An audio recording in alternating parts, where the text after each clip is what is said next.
Meat City, baby.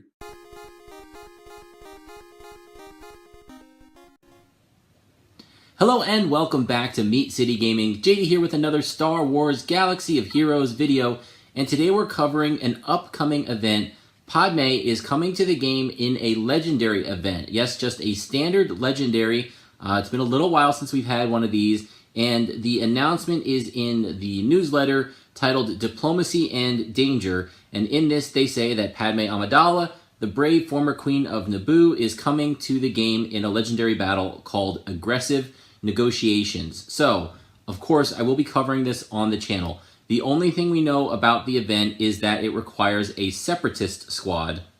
And if you're wondering, does that mean you need the new droid squad, General Grievous, along with his revamped, reworked B2, and the new characters, the B1, the droidica?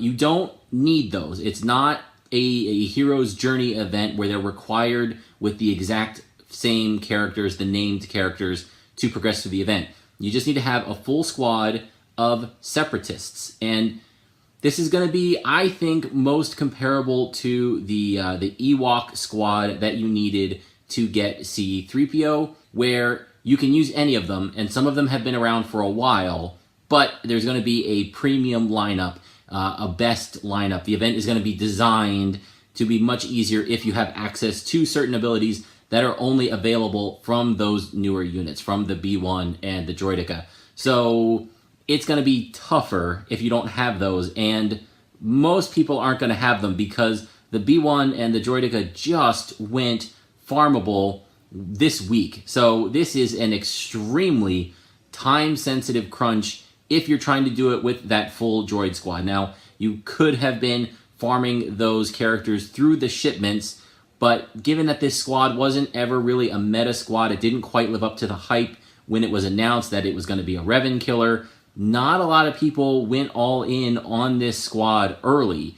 And so if you kind of waited and you're farming now, you're not going to get to 7 stars. You might get to 5 stars, and if you're just trying to unlock her, then that's fine. However, I would caution against that. We know a new territory battle map is coming to the game. It's Geonosis themed, and I would bet my bottom dollar you will need Padmé at 7 stars for some special battle in this territory battle. Probably similar to the bonus mission at the end right now, where you need CLS and you used to need Fuzzy Han and Rebel Officer Leia to take on the ATST, that final bonus mission, and then the equivalent one on the dark side where you need Probe Droid and those other characters.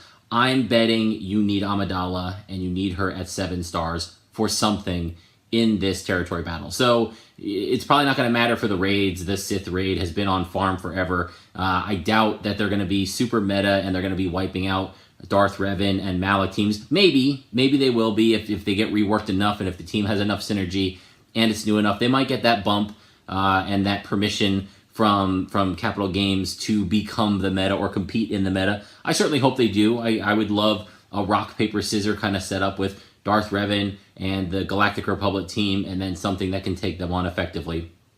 So unlocking at 5 stars, probably not going to be too hard, but getting 7 stars with that premium lineup, super, super difficult unless you're spending a lot of cash. But what I'm going to do is take a look at my Separatist squad, and we'll kind of talk about the options real quick, because we know they did confirm that any Separatist team can be used. And there's some good options here. Obviously, Grievous and the droids are the premium lineup. But we do have Count Dooku, who has a pretty good lead. He gives evasion to anybody that's in his lineup, that's on his team. So I'm guessing that's going to be the lead that I use. Also, Newt Gunray is out there. Not really a good character. Never was really good. Had like a couple of super niche uses in kind of exploitative teams at certain points in I think the tank raid maybe. But not really a character that people would have developed for mainstay reasons. So he also can do some turn meter gain and some things like that, but it's mostly for stealth allies. So I don't see a lot of use there. Maybe he's got some synergy in the battle. Something comes up. Maybe you can stealth. Maybe they build it around him. I don't see that happening. I see it being built for a Grievous lead with the droids. I think if your characters are well developed enough, you'll be able to get by without them. So what I'm going to try to do, normally I go for the minimum gear. Well, I don't have a test account, so I don't have that option. I got to use what I got. And what I have is Count Dooku, who's right now pretty low. And then I've got the Geo trio. They were so good in ships for so long, and ships are really important, guys. If you're not getting your ship arena going, you gotta do it. It's so good. It's less competitive than Squad Arena half the time. You can get really good crystals now. 400 for first place is nothing to sneeze at. And all you gotta do is dedicate some resources to the meta. It's a pretty easy dedication. And so for a while it was the Geo trio. Obviously now it's not. It's moved on to the Rebels and Han's Millennium Falcon. But for a while it was the trio, so I've got them at gear 12. They're not super maxed out, but they're at gear 12. They're respectable, and they work together a little bit. They can bounce off each other and do some stealth and do some call to attacks, and Sun Fac has taunt. So I'm hoping having them at gear 12 with a decent leadership in Dooku is going to be enough. And then, of course, we need a fifth, and Asajj Ventress is a Separatist, super good character, great Night Sister lead. Night Sisters are good in so many facets of the game. She's a good character. You're not wasting gear by dumping it into her either. And if you're competitive in the Sith Raid, if you're competitive in territory battles or territory wars, Night Sisters are really good. And so having her is going to be, for me, I think, the fifth piece. And again, she, for me, is gear 12 with a little bit of extra gear because her damage is so important for things like the Sith Raid early on. Having them for Phase 4 was really, really important. So she's not going to be as good as she is in a Night Sister squad. You're not going to have constant dying and reviving again unless there's some weird mechanic in the battle, and I don't see that happening. But gear 12 character, she can cleanse the enemy buffs, she can heal, she can do a ton of damage, she can stun on her basic. So my recommendation, if you're not going for the premium lineup, is to think about those 5 characters. Now, again, with a legendary event, it goes for 7 days. So don't blow your gear now, because again, we don't know. Maybe B2 Super Battle Droid is going to be super important because of his turn meter gain and his buff wiping. Maybe you'll need 2. You'll need Asajj and B2 Super Battle Droid. So don't dump the gear yet. Hang on for a day. You don't have to unlock her on the first day. That's not really going to do anything for you. Keep an eye on the channel here. Watch me run through the event. If it's successful, I'm going to post it. If it's not, I'm going to post it, because if I'm not getting through it with this, I still think that would be valuable information. My analysis, what's going on, what's missing, and what I think will fit the missing puzzle piece. So that's the plan for this event. Count Dooku, Asajj, and the Geo trio to start things off.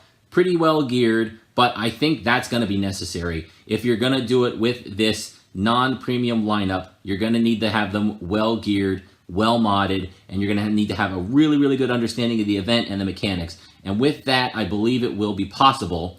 So that's the goal. Hopefully you guys join me for that. We don't know when the event's coming, but I'm betting next week, Wednesday, Thursday-ish. I think it will drop based on when the packs have come out.